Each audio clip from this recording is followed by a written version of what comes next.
Ok, donc aujourd'hui on va parler du fusible. Donc le fusible qui est un élément important, puisque si un jour un court-circuit ou quelque chose, ça va permettre de le faire exploser lui. Pareil, si tout à coup vous inversez les polarités en entrée ou n'importe, ça va permettre de le faire sauter lui plutôt que de foutre le feu ou de casser quelque chose d'autre. Donc on a ces petits portes-fusibles ici, donc il faut bien appuyer pour qu'ils rentrent. Hein. De nouveau, ça rentre, voilà. Et on va avoir les 4 connexions ici à faire, donc pareil qu'avant pour les terminaux ici, donc masse de chaleur et pas mal de soudure. S'il y a un pont ici entre les deux, c'est pas grave. Et ensuite, on verra le calcul pour l'intensité de ce fusible. Donc, on vient chauffer. Je vais pas faire exprès de faire des ponts non plus, hein, mais si ça fait un pont, c'est pas grave.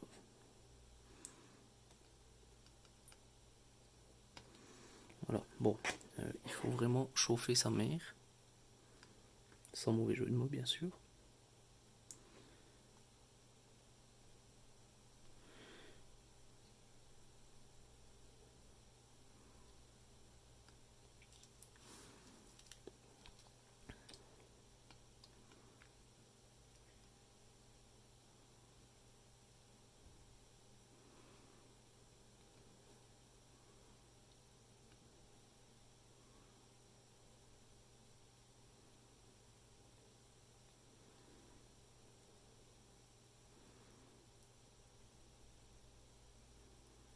Voilà.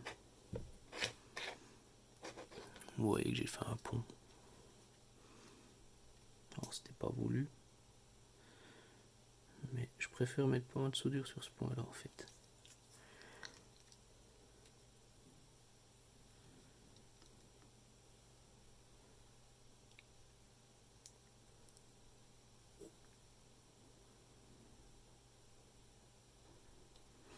Voilà. Donc on a un côté avec un pont, un côté sans pont. Forcément du coup c'est complètement brûlant hein, toute la carte. Mais on a notre porte-fusible. Alors, qu'est-ce qu'on va mettre comme fusible là-dedans? Des fusibles comme ceci.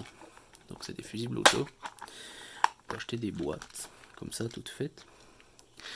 Donc au niveau du calcul, il faut compter plus ou moins 60 mA par pixel.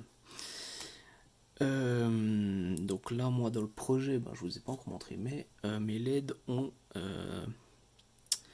Alors c'est du 60 LED par mètre, mais c'est des LED en 12 volts, un peu spécial, etc. Et en fait, il y a le chip qui est séparé des LED des 3 couleurs en fait. Donc au final, ça compte comme 20 LED, enfin 20 pixels par mètre. J'ai 2 mètres, donc 40 pixels. 40 x 60 milliampères, ça fait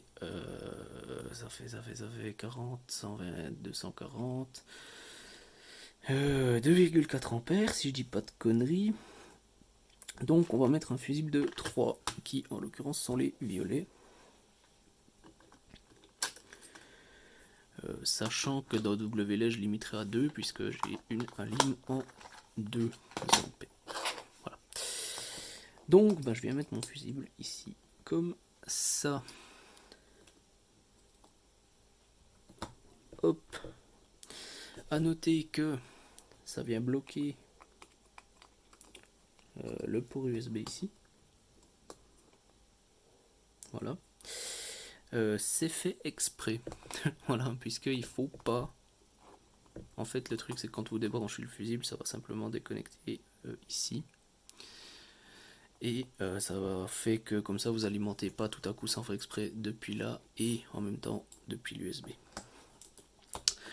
Voilà, donc cette carte peut transporter. Donc c'est recommandé avec l'épaisseur standard. Elle peut transporter jusqu'à 15 ampères. Voilà. Puis si vous faites de double épaisseur, c'est jusqu'à 25 ampères. Bon, c'est écrit ici. Vous avez aussi toutes les infos sur le site Queen LED de toute façon. Voilà, donc c'est tout pour aujourd'hui. Je vous retrouve demain.